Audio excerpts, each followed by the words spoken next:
दरम्यान राज ठाकरे यांनी भाजपला दिलेल्या बिनशर्त पाठिंब्यावरून मुंबई भाजप अध्यक्ष आशिष शेलार यांनी ठाकरे गटाला डिवचलेला आहे। कवी मंगेश पाडगावकर यांच्या प्रेम म्हणजे प्रेम असतं या कवितेचं विडंबन करत त्यांनी उद्धव ठाकरे यांच्यावर जोरदार टीका केली आहे। राज ठाकरे यांनी बिनशर्त पाठिंबा दिला, मात्र उद्धव ठाकरे यांनी मुख्यमंत्री पद मागितल्याची टीका शेलार यांनी केली आहे। आशिष शेलार यांचं ट्विट काय आहे आपण सविस्तर पाहूयात।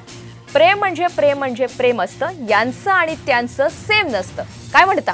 या ओळी चिल्लर वाटतात, काव्याच्या दृष्टीनं थिल्लर वाटतात।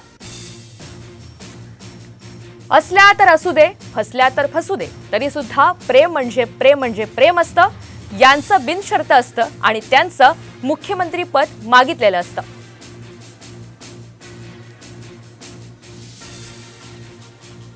प्रेम म्हणजे काय असतं?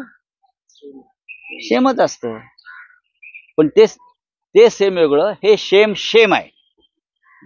हे जे चाललंय राजकारण भाजपचं आणि हे व्यभिचारी वगैरे सगळे म्हणता ना तुम्ही, हे सेम नसून हे शेम अँड शेम आहे।